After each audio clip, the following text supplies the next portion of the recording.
هلو اخباركم ايه؟ يا رب دايما تكونوا بالف خير. مهما نعمل كنافه باشكال والوان ونغير من شكلها ونحاول نجدد، الا ان الكنافه الساده مكانها في القلب محفوظ. هي العشق يا ساده. الكنافه الساده حاجه عظمه جدا، بس بشويه تركات بسيطه هتنقلها لطعم عالمي. علشان نعمل كنافه يكون طعمها عظمه وتستها عالي جدا، لازم نختار نوع السمن. نوع سمن يكون كويس جدا. هنقول كل التفاصيل، بس اول حاجه نبدا نسمي الله. وبسرعة بسرعة لايك وشير.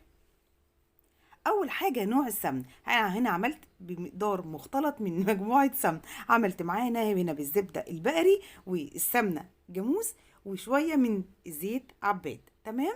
وكمان حطيت عليهم حوالي معلقتين 3 من سمنة فرن. سمنة فرن هي سمن نيوزيلندي. وخدت الطبق الميكس الجميل ده على الميكرويف يسيح معانا كده ويبقى تمام.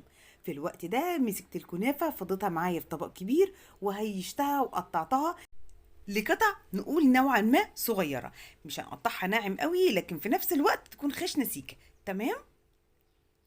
عايزه اقول لكم ان ميكس السمنه اللي عملته ده مش عايزه اقول لكم عامل فيها ايه. كل الحكايه زبده بقري مع سمن جاموس مع معلقتين 3 كده من سمن نيوزيلندي وشويه من زيت عباد الشمس او دوار الشمس.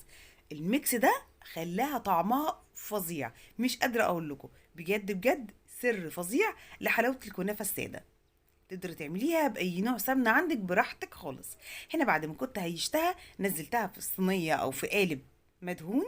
تمام. مادة دهنية من الخليط اللي عملته حالا. وببدأ أنزل بالنص الأولاني، وكان معايا المكسرات عبارة عن سوداني، زبيب، جوز هند. ما احنا عملنا كنافة سادة يعني بالطريقة الأصلية القديمة خالص. لا عملنا افتكاسات ولا حتى حطينا حشوات غالية. تاني تركة معانا بعد السمن هي الضغط. بجيب قالب أصغر أو بإيديا حسب ما تحبي والسهل ليكي. انا اخترت الاختيار الافضل ان انا اجيب قالب صغير واحطه فوقه وابدا اضغط بالشكل ده، لانه هيديني نتيجه مستويه جدا. كل الحكايه انا محتاجه اضغط طبقه الكنافه جامد قوي، فالقالب هيديني النتيجه اللي انا عايزاها دي. تعالوا بقى نشوف شكل الكنافه بعد ما اتضغطت شكلها عامل ازاي. تحفه جدا. بسرعه بحط الحشوات، واهم حاجه الزبيب ما يكونش قريب من الحواف عشان نتجنب انه يتحرق او يبقى طعمه ويطلع ريحه يعني زي محروق بسيط كده. لا احنا هنتجنب ده. الزبيب هيكون جوه الجوانب بتاعه الصينيه.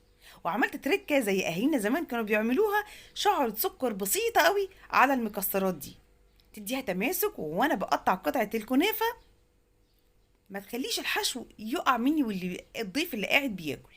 تمام. هتخلي المكسرات تلزق في بعضها او الحشو عموما يلزق في بعضه جوه قطعه الكنافه. تمام. لما السكر طبعا هيسيح في الفرن. هنا خلاص بعد تزييب عن الحواف والدنيا تمام جدا. ببدأ أجيب الطبقة التانية من الكنافة وأنزل الأول على الجوانب زي ما شايفين حالا مع بعض. بسرعة بسرعة أول حاجة أسكن مكان الجوانب وأضغط عليه كويس جدا علشان يلزق في بعضه. ما هو ده اللي مفيهوش فيه حشو. تمام. لو بتشوفونا لحد هنا أتمنى لايك وشير وكومنتات حلوة لطيفة عشان الفيديو يوصل لأكبر عدد ممكن. وقولوا لي تحت في الكومنتات بتحب الكنافة السادة ولا الكنافة بكريمة؟ يا ترى ايه الافضل عندكم؟ كده خلاص خلصت كل كمية الكنافة اللي على الوش وببدأ اعمل بنفس التركة. يا اضغط على الكنافة بايديا جامد جدا، يا اجيب نفس القالب الصغير وافضل اضغط فوق السطح الكنافة تاني، يجيبه يمين وشمال والفه هنا وهنا بحيث على كل الاتجاهات اكون ضغطت الكنافه كويس جدا. لو مش قادره تضغطي تقدري كل شويه تحطي حاجه تقيله فوق القالب اللي فوق ده وتسيبيه شويه كده تتحركي بيه يمين وشمال. تمام. الكنافه بالطريقه دي ميزتها ان لو عندك عزومه او عارفه ان انت هتعمليها بكره ويبقى عندك حاجات كتير تتعمل في البيت، تقدري تعمليها قبلها بيوم وتغلفيها كويس جدا بكلينج فيلم او بكيس وفي التلاجة. هتبقى زي الفل، وبالعكس بتكون نتيجتها افضل كمان. من الحاجات الحقيقة او الخطوات اللي بتسهل علينا شغل البيت. هنا خلاص بعد ما ضغطت عليها كويس جدا، شوفوا الضغط وصل معانا الكنافة ان احنا نحصل على سطح املس ازاي. هو ده اللي انا عايزاه. كده كأنك شارياها من محلات، بل بالعكس هتحصلي على طعم وقوام احلى بكتير. خدوا بالكم احنا ما حطيناش سمنه خالص على الكنافه. ايوه انا قصده. دلوقتي بجيب كل خليط السمن ده وبسخنه كويس جدا جدا على البوتاجاز. تمام. بنزل بيه كده فوق الكنافه.